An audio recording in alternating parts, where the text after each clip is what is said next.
Vamos a continuar ahora con nuestro estudio de las parábolas de Jesús, y en esta sesión vamos a estar considerando una de mis parábolas favoritas, una que es ampliamente conocida por la gente de la iglesia, y ella es la parábola del buen samaritano, y la encontramos en el capítulo 10 del Evangelio de San Lucas. Y para entender el impacto de esta parábola tenemos que ver el contexto en el cual Lucas ha situado la historia que Jesús cuenta. Y así leemos en el capítulo 10 de Lucas, empezando en el versículo 25, estas palabras. He aquí un intérprete de la ley se levantó y dijo, para probarle, Maestro, ¿haciendo qué cosa heredaré la vida eterna? Y él le dijo, ¿qué está escrito en la ley? ¿Cómo lees? Aquel respondiendo dijo, amarás al Señor tu Dios con todo tu corazón, y con toda tu alma, y con todas tus fuerzas, y con toda tu mente, y a tu prójimo como a ti mismo. Y le dijo, bien has respondido, haz esto, y vivirás. Pero él, queriendo justificarse a sí mismo, dijo a Jesús, ¿y quién es mi prójimo? Respondiendo Jesús dijo, un hombre descendía de Jerusalén a Jericó, y cayó en manos de ladrones, los cuales le despojaron e hiriéndole se fueron, dejándole medio muerto. Aconteció que descendió un sacerdote por aquel camino, y viéndole pasó de largo.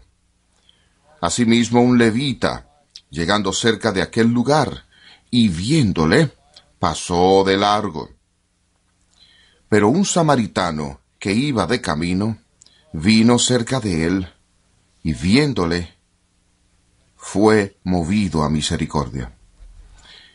Y entonces, acercándose, vendó sus heridas, y echándoles aceite y vino, poniéndole en su cabalgadura, lo llevó al mesón y cuidó de él.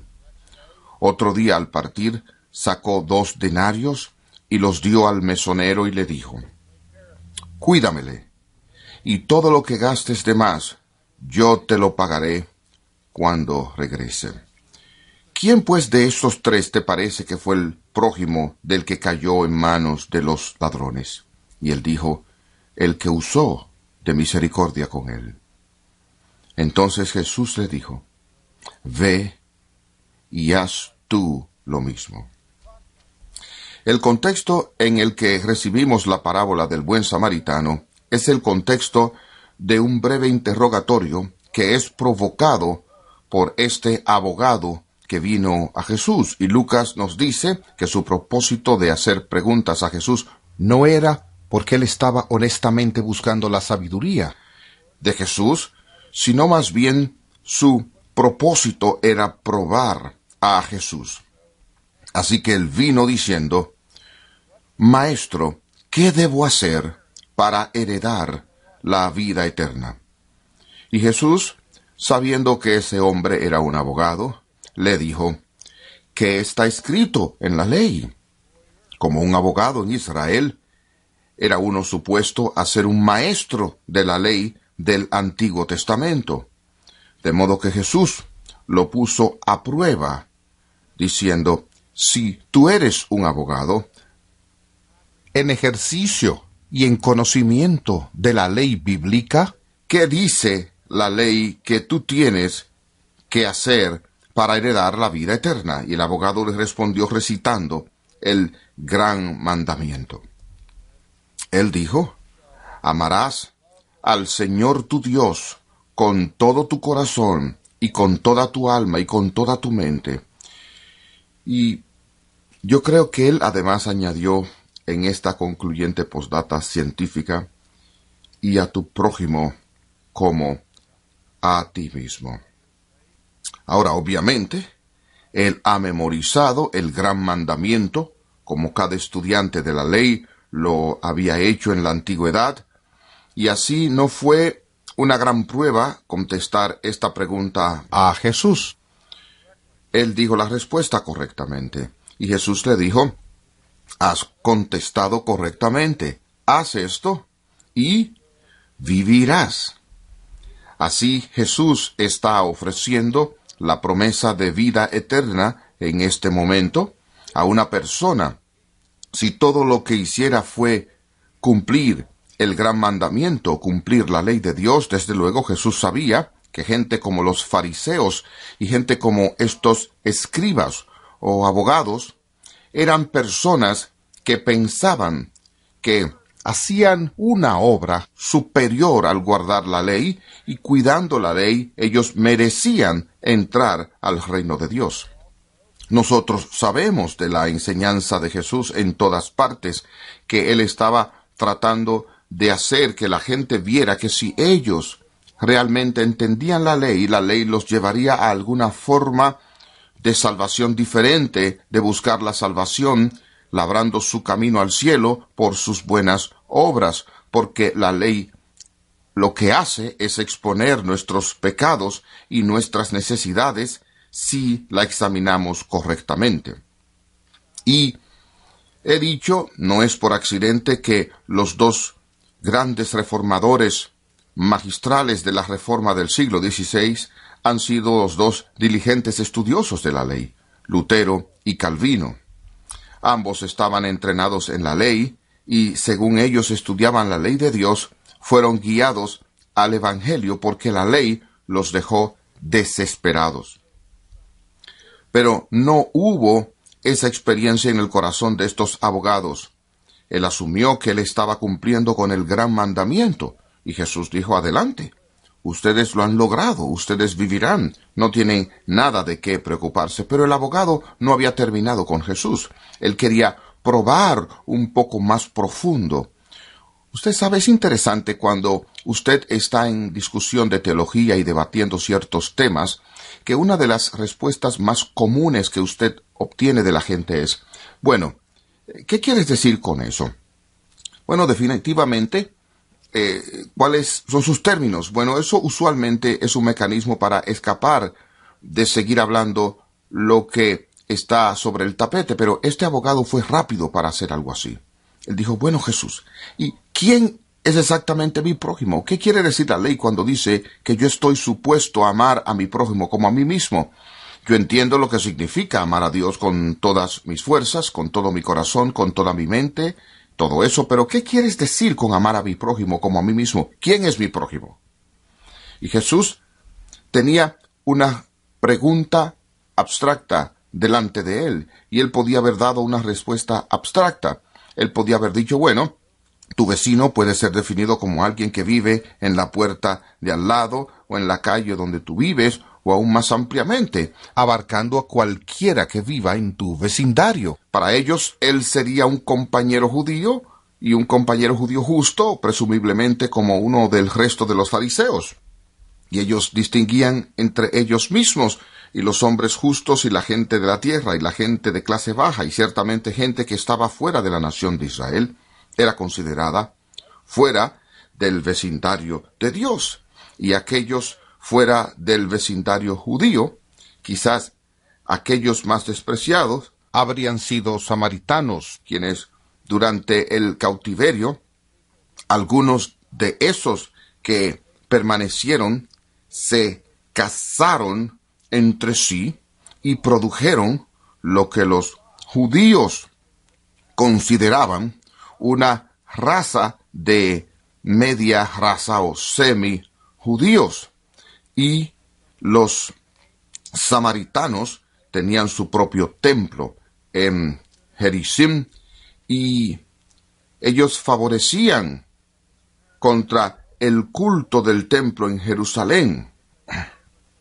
Y como usted recuerda la discusión de Jesús con la mujer de Sicar, o la mujer en el pozo. También cuando los judíos volvieron del cautiverio y trataron de reconstruir el templo, los samaritanos los hostigaron tirando cerdos muertos en el área de construcción, y eso contaminaría y profanaría la Tierra Santa, y tuvieron que pasar un par de semanas de resantificación y suspendieron la construcción mientras luchaban con todas estas hostilidades de manos de los samaritanos. Así hubo mucha mala sangre entre judíos y samaritanos, y se nos dijo, por otra parte, que los judíos no tenían trato con los samaritanos, y en verdad Jesús escandalizó a la gente cuando viajó de Judea a Galilea pasando por Samaria para llegar donde él iba, en vez de tomar el atajo que los judíos tradicionalmente usaban.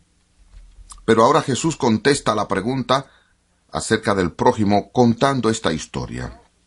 Él cuenta la historia de un hombre, presumiblemente una persona judía, que había ido desde Jerusalén, bajando hacia Jericó.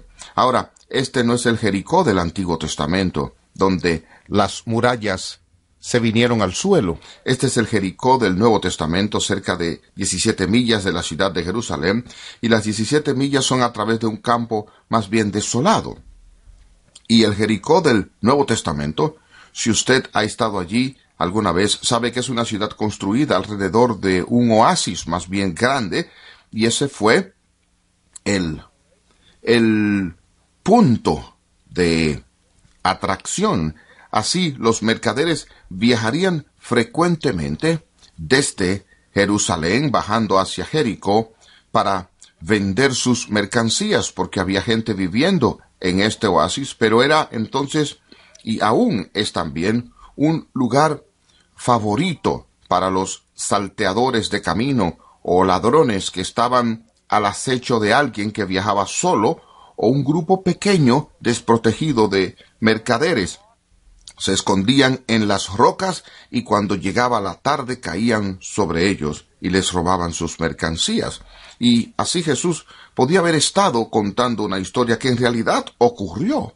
Esto pudo no haber sido la creación de una parábola ilustrativa en este caso, pero él dijo, el hombre iba bajando a Jericó en el camino y cayó entre ladrones, quienes le despojaron de su ropa, lo hirieron, obviamente le robaron de todo valor que él tenía y lo golpearon severamente y lo abandonaron, como dice la parábola, medio muerto. Así esta víctima de la salvaje golpiza por los ladrones fue dejada en tal condición que obviamente si nadie lo ayudaba y si nadie venía a rescatarlo, con toda seguridad hubiese muerto allí desnudo, solo, golpeado y dejado medio muerto. Ahora el resto de la historia habla de gente que vio a este pobre hombre tirado en la calle y cuál fue su reacción. Por casualidad, un sacerdote bajaba por ese camino y lo vimos. Él pasó por el otro lado.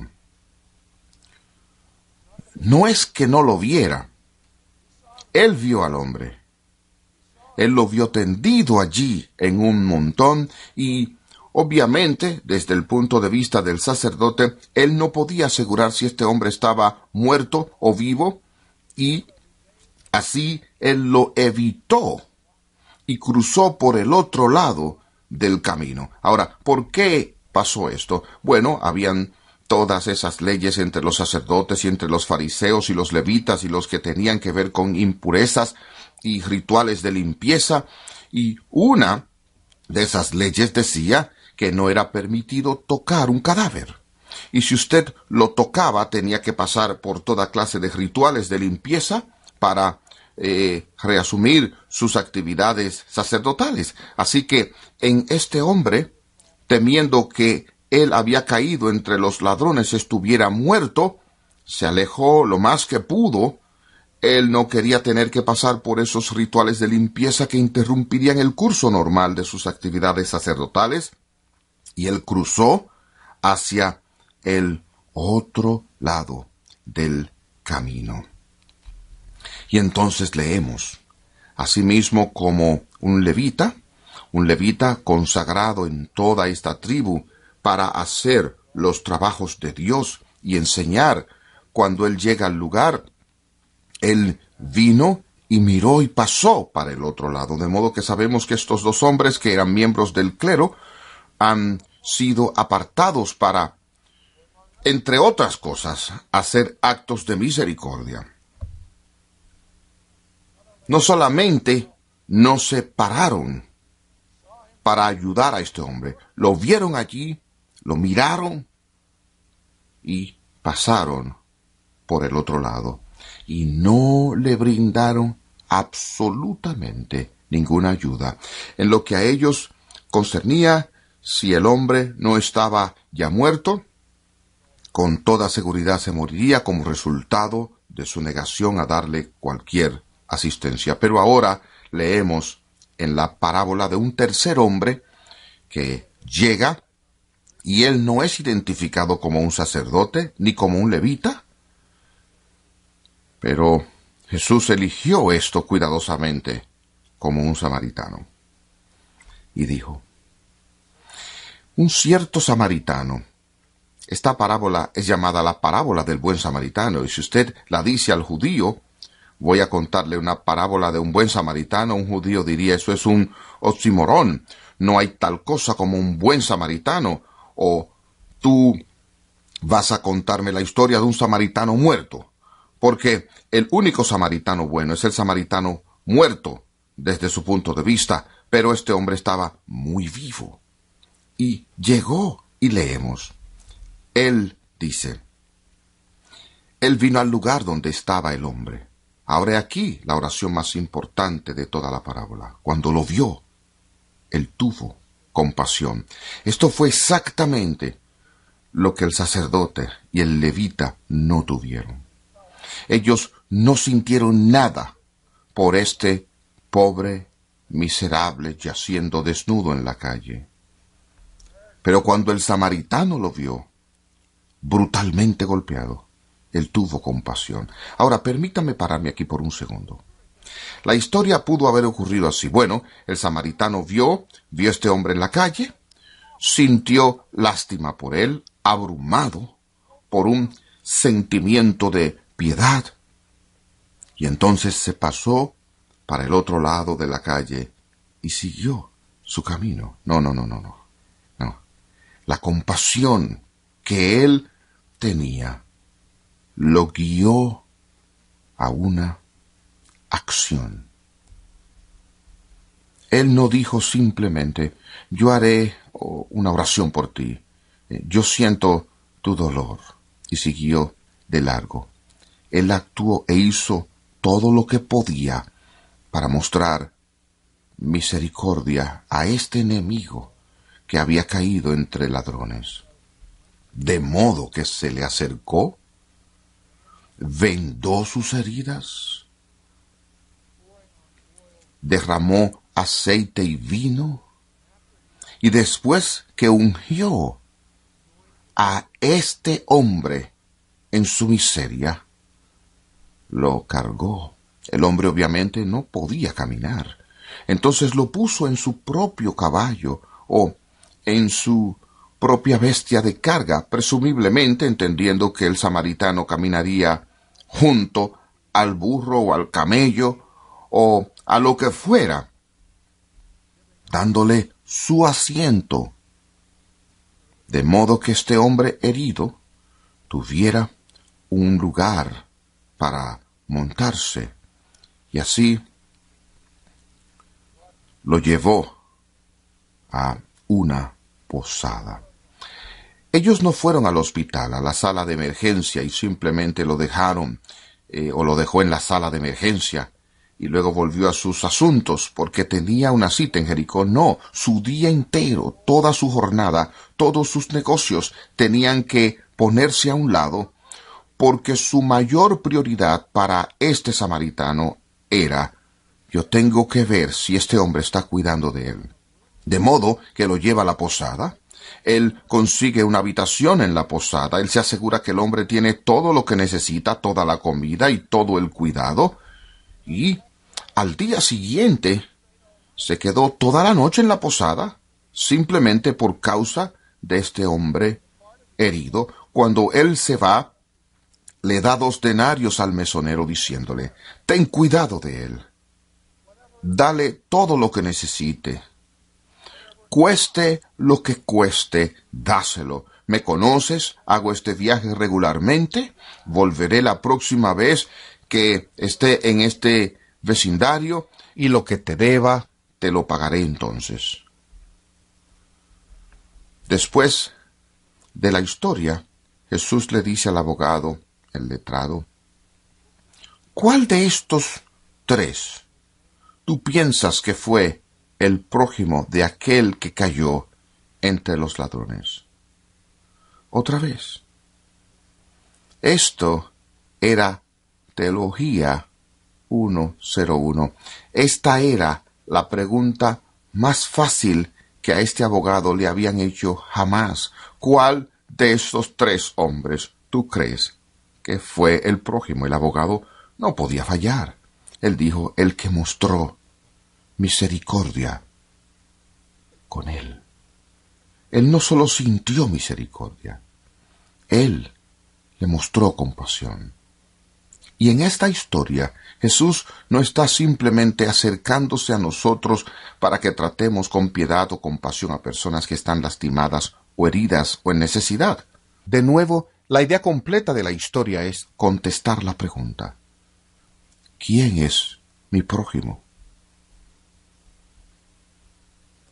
Jesús está diciendo que no hay límites. No hay límites étnicos, ni límites geográficos en el vecindario del reino de Dios. Usted sabe, oímos a los liberales del siglo XIX que todos somos, Dios es el Padre de todos nosotros y que tenemos esta hermandad universal. No. Tenemos una hermandad universal. En el Nuevo Testamento, la hermandad es hecha restrictivamente para todos los que están en Cristo. Cristo es el único, unigénito Hijo del Padre y es nuestro hermano mayor. La única forma en que entramos en esta hermandad es a través de la adopción, y la gente que no cree en Jesús no entra en esta hermandad. No existe una hermandad universal. Pero lo que existe es un vecindario universal, es decir, cada ser humano creado a la imagen de Dios es mi prójimo, que es como yo soy llamado. Este es un asunto radical. Yo estoy obligado a querer a cada ser humano en la faz de la tierra tanto como me amo a mí mismo. Aun si él no es parte de una hermandad, aun si él no está en la familia de la fe, él es todavía mi prójimo. Yo mencioné esto recientemente en un sermón. Cuando vemos gente en necesidad, no le preguntamos cómo llegaron a esa situación. Nuestro trabajo no es condenar a la persona que ha caído en la cuneta o decirle: ¿cómo llegaste ahí? Si están en la cuneta, es nuestro trabajo ayudarlos a salir de allí. ¿Por qué? Porque nos gustaría ser ayudados. Y esa persona es mi prójimo. Y yo estoy llamado a amar a mi prójimo como me amo a mí mismo. Jesús dijo: haz esto y vive.